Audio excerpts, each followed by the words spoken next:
China and COVID, and we did Russia and Ukraine, and the possibility of nuclear war, which is way too high right now. So let's bring it back home, as Bob Dylan said, and we'll talk about what's going on in the U.S. Of course, the U.S. is the world's largest economy. The U.S. dollar is the world's largest reserve currency. So what happens here doesn't stay here. And we're heading for a very severe recession. I just want to kind of explain briefly the dynamics of that. So the Fed's raising interest rates. We know that they started, it wasn't that long ago, but March 1st, 2022, the Fed policy rate was zero. It was 0%. Today, it's 4.5%. So that's 4.5% in about 8 or 9 months.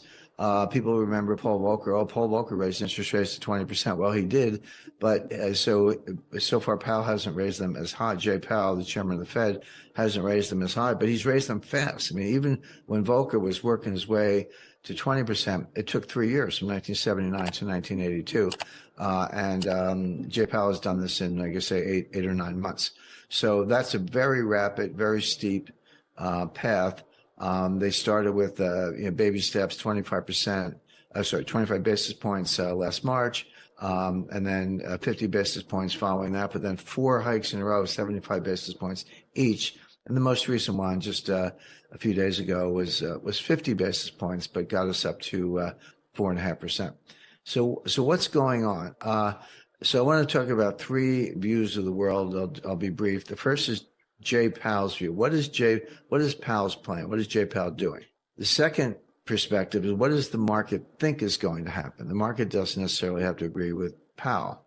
And then the third thing is, what's really happening? Because that's the most important, because the market has it wrong too. So we'll do the Powell plan, the market view, and what's really going on. So Powell's plan is clear because he's told us 5 times.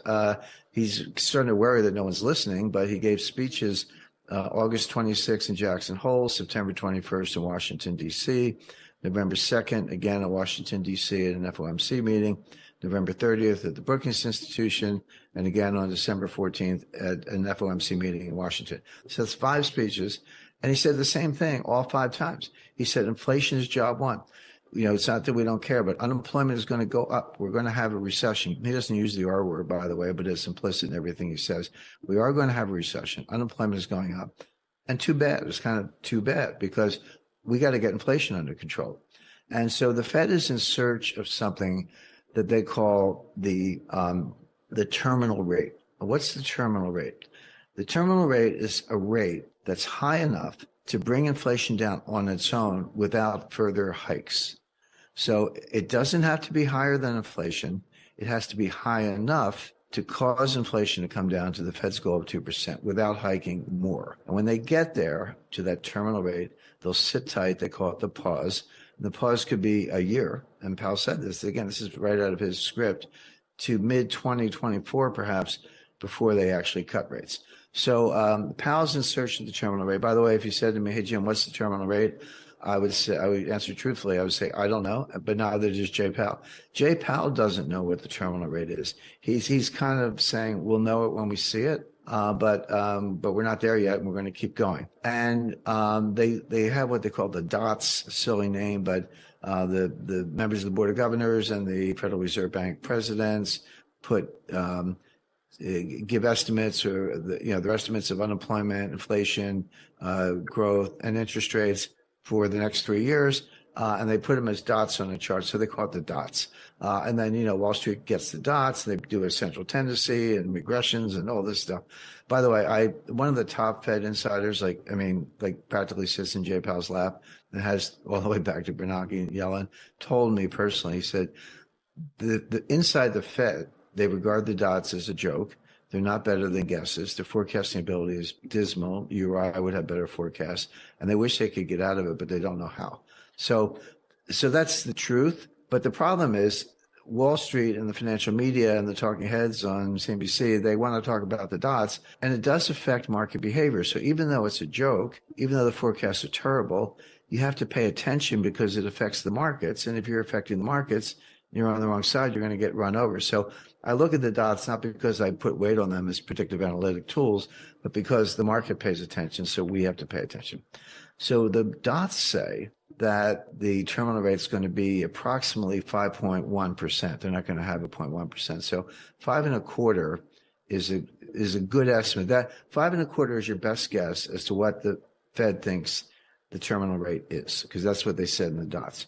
So we're 4.5 now. So how do you get from 4.5 to 5.25? Well, it's 3 25 basis point hikes. That would be February 1st. The one after that is March 22nd.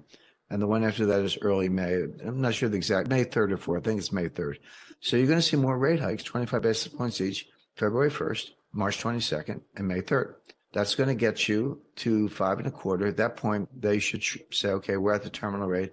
We'll sit tight and let inflation come down. So that's what Powell's going to do. Here's what the market says. Okay, so that's the Powell plan. We already know it. The market says, hey, inflation is already coming down.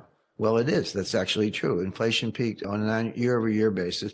Monthly report calculated year-over-year was 9.1% in June, but it's come down to from the high eights, mid eights, low eights, 7.7, 7.1. Now, 7.1 is still high. Don't get me wrong.